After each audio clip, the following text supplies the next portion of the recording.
Hi, I'm Kirstin Kelly. Thanks so much for watching my videos.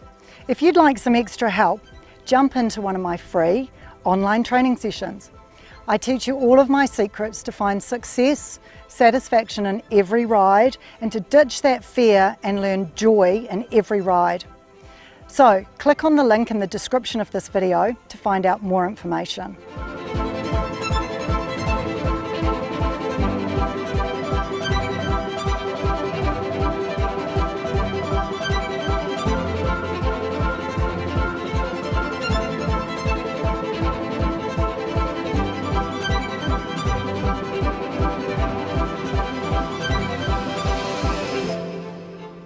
Today I'm going to teach you about getting your horse on the bit softly. Now, the thing you've got to think about is that the horse wants peace in the contact. And so when you ask him to come onto the bit, if you think about pressure release, you take up the pressure with your reins, you close your leg, which pushes him like a rainbow into your hand. When that happens, you soften the contact and it becomes peaceful and quiet. So that way there, your horse is always seeking this peaceful, quiet, soft contact.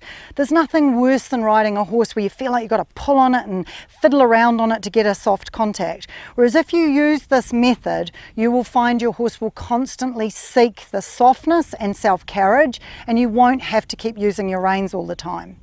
Think when you sit on the horse that there's a wall in front of him. And what you do is, instead of trying to drag that wall back to him to make him round, think that you've got the wall in front of him and that you push him up to the wall to make him come round. And every time he hollows and sticks his head out, it's not about pulling back, it's about keeping your hands here and pushing him up so he meets the wall and then comes round in front.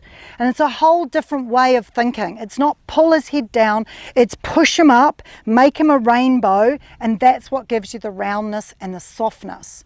Now I'm going to show you with the horse how to do it exactly, but it's that whole thing of pressure release.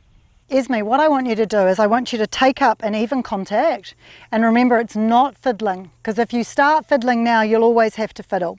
And we want to just take up the contact, squeeze the fingers rather than pull, and I want you to close your leg and just give him a gentle squeeze, and as soon as he comes round, I want you to release the pressure in your fourth finger. Don't fiddle. Yep, sit up tall, good, and then release. See how you're kind of fiddling?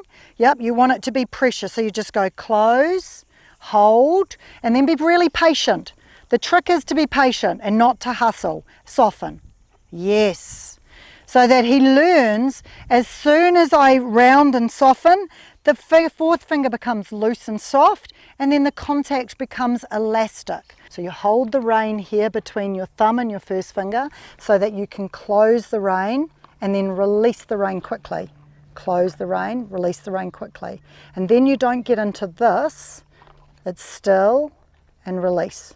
And you see it's very quick and easy to be elastic, and then you don't need to make the yes, perfect, good girl. Ask him again, just not fiddle, just be patient. Just close the fourth finger. Yes, close the leg so you feel like you push him up into the bridle. Good, now release the pressure on your fourth finger.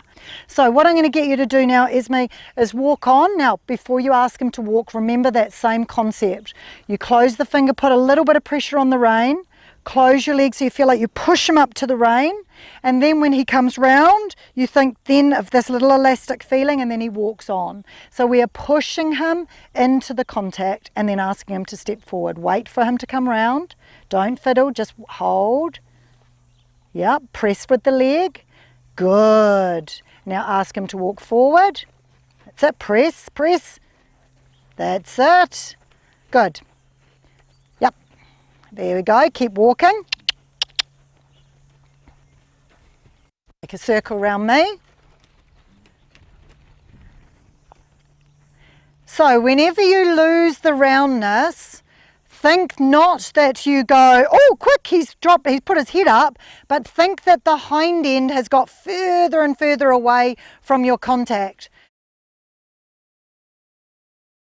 You push him to meet your contact. So when you want him to trot, it's exactly the same thing. You don't need to change the concept. You think, if I apply a little bit of a leg now, then push him, he will go forward in a round. Preparing for the trot, you want to create a little bit of compression. So that's it, and ask him to trot. So you close the leg, you grow up through your center and trot. Good. So whenever you ask for that walk to trot transition, create that energy first. So you think grow up through your center, so you stay tall, allow the horse's back to swing up underneath you, little press with your leg but still thinking weight. When you feel like you've got that energy underneath, then think of closing the leg and propelling him into the hand. So it's important when you make that transition not to pull the hand down, because as soon as you lose that straight line from the elbow through the hand to the bit, the horse feels that negative contact and he will resist. Create a little bit more. Keep him together. That's it. And then push with your leg, and that pushes him into the trot. So he braced a little bit because he didn't have enough compression in that stride. Watch your diagonal. That's it. Good. Go back to the walk. Carry both hands. Brace your obliques. Beautiful. Good. Prepare to trot. Grow tall. Press him, press him, press him. Good. And then trot. Well done. So whenever you ride these transitions, it's super important, diagonal, it's super important that you create the energy so that when you ask the horse to go forward, you've got the pressure from your leg and pushing him into the hand so you can release. See there, Esme, when he's not quite round enough, don't fiddle. Close your leg now, close the fingers, and as soon as he, like now, press him a little bit more. Now soften and become elastic in the fourth finger. That's it. When he loses that roundness, push him with your leg, push, push, push, and then release through the pressure. Good job. That's it. Brace your obliques to make the transition. If he hollows in that transition, the way to fix it is not by pulling the contact, but by closing the leg and pushing him back up to the rein again. So remember that whenever your horse loses that roundness, the secret is to have steady hand, to close the finger pressure, push him with your leg and create more energy behind.